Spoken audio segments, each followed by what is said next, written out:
बहुत समय पहले की बात है, एक विशाल राज्य में राजा सुरेंद्र का शासन था। उनका राज्य समृद्ध और शांति से भरपूर था। राजा सुरेंद्र अपनी प्रजा के लिए न्यायप्रिय, दयालु और विद्वान शासक माने जाते थे। उनके पास असीम शक्ति और धन था, लेकिन वे कभी भी किसी पर अन्याय नहीं करते थे। उनके राज्य में हर कोई सुखी और समृद्ध था। राजा सुरेंद्र के पड़ोस में महाराजा धनपाल का राज्य था। महाराजा धनपाल एक बहुत बड़े साम्राज्य के शासक थे और अपने सैनिकों, धन और ताकत के कारण प्रसिद्ध थे। उनके पास विशाल सेना थी और उनकी प्रजा में उनका डर भी था, क्योंकि वो बहुत कठोर शासक माने जाते थे। उनका स्वभाव आक्रामक था और उन्होंने कई छोटे छोटे राज्यों पर विजय प्राप्त की थी। राजा सुरेंद्र और महाराजा धनपाल के बीच एक समय से शांति थी, लेकिन महाराजा धनपाल ने कभी भी राजा सुरेंद्र की शक्ति को पूरी तरह से मान्यता नहीं दी थी। महाराजा धनपाल ने राजा सुरेंद्र के राज्य पर कब्जा करने का इरादा बनाया। उनके मन में यह विचार था कि यदि वे राजा सुरेंद्र के राज्य पर विजय प्राप्त कर लें, तो उनकी सत्ता को और अधिक मजबूती मिलेगी और वे सारे उत्तर दिशा के सबसे बड़े शासक बन जाएंगे। एक दिन महाराजा धनपाल ने अपने मंत्रियों और सेनापतियों को बुलाकर राजा सुरेंद्र पर आक्रमण की योजना बनाई। महाराजा ने कहा, राजा सुरेंद्र का राज्य बहुत ही समृद्ध है, लेकिन वो बहुत ही सरल स्वभाव का है। हमें उस पर आक्रमण करना चाहिए और उसके राज्य को अपने अधीन कर लेना चाहिए। महाराजा के सेनापति और मंत्री इस योजना से सहमत हुए और तुरंत आक्रमण की तैयारियां शुरू कर दी गईं। विशाल सेना तैयार की गई, हथियारों का भंडारण किया गया और राज्य भर से योद्धाओं को बुलाया गया।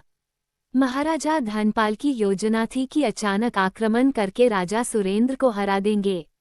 दूसरी ओर राजा सुरेंद्र को इन सभी योजनाओं की खबर मिली। वह जानते थे कि महाराजा धनपाल एक बहुत ही शक्तिशाली शासक हैं और उनकी सेना बड़ी और अत्यधिक सुसज्जित है।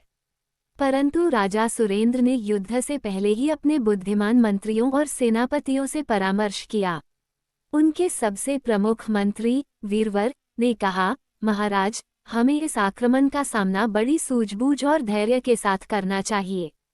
सीधे युद्ध में उतरना हमारी रणनीति नहीं होनी चाहिए। हमें शांति और बुद्धिमत्ता से इस स्थिति का हल निकालना चाहिए। राजा सुरेंद्र ने अपने मंत्री की बात पर ध्यान दिया और कहा, हमें युद्ध टालना चाहिए, यदि संभव हो तो। मैं नहीं चाहता कि मेरी प्रजा युद्ध की विभीषिका में जिए। उन्होंने अपने विशेष दूतों को महाराजा धनपाल के पास शांति वार्ता के लिए भेजा, लेकिन महाराजा धनपाल ने शांति वार्ता को ठुकरा दिया और कहा, मैं राजा सुरेंद्र का राज्य लेकर रहूंगा। अब कोई समझौता नहीं होगा, सिर्फ युद्ध होगा। ये सुनकर राजा सुरेंद्र ने अपनी सेना को तैयार करने का आदेश दिया। वह जानते थे कि अब युद्ध अवश्यंभावी है। उनके सेनापति वीरवर ने सेना को युद्ध के लिए संगठित किया। आखिरकार वह दिन आ गया जब दोनों सेनाएं युद्ध भूमि में आमने सामने आईं। महाराजा धनपाल की सेना संख्या में बहुत बड़ी थी, लेकिन राजा सुरेंद्र की सेना में अनुशासन और युद्ध कौशल था। युद्ध आरंभ हुआ और दोनों ओर से वीर योद्धा अपनी शक्ति का प्रदर्शन करने लगे। युद्ध बहुत ही भयंकर था। राजा सुरेंद्र और महाराजा धनपाल दोनों ही युद्धभूमि में अपनी सेना का नेतृत्व कर रहे थे। महाराजा धनपाल के सेनापति लगातार हमला कर रहे थे, लेकिन राजा सुरेंद्र की सेना ने अत्यधिक साहस और धैर्य के साथ उनका सामना किया। महाराजा धनपाल ने सोचा था कि उनकी विशाल सेना शीघ्र ही राजा सुरेंद्र की सेना को पराजित कर देगी, लेकिन राजा सुरेंद्र की रणनीति और वीरवर की सूझबूझ से उनकी सेना दृढ़ता से खड़ी रही। कुछ दिनों तक युद्ध चलता रहा, लेकिन अंततः महाराजा धनपाल की सेना थकान और असंगठित हो गई। राजा सुरेंद्र की सेना ने इस अवसर का लाभ उठाया और महाराजा धनपाल की सेना को पीछे धकेल दिया। महाराजा धनपाल ने अपनी हार स्वीकार की और शांति की याचना की। राजा सुरेंद्र ने महाराजा धनपाल की हार्दिक याचना को स्वीकार किया और युद्ध समाप्त कर दिया। उन्होंने कहा, युद्ध से कोई स्थायी समाधान नहीं मिलता। यदि तुम पहले ही शांति की बात मानते तो यह विनाश नहीं होता। लेकिन अब मैं तुम्हें क्षमा करता हूं और चाहता हूं कि हम दोनों राज्यों के बीच शांति बनी रहे।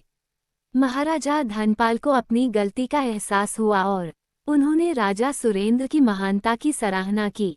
वो समझ गए कि शक्ति और सेना से बड़ा है न्याय, धैर्य और शांति का मार्ग। इस प्रकार राजा सुरेंद्र और महाराजा धनपाल के राज्यों में फिर से शांति स्थापित हुई। प्रजा ने राजा सुरेंद्र की बुद्धिमानी और न्यायप्रियता की प्रशंसा की, और दोनों राज्यों ने आपसी सहयोग और भाईचारे के साथ भविष्य में समृद्धि की ओर कदम बढ़ाए।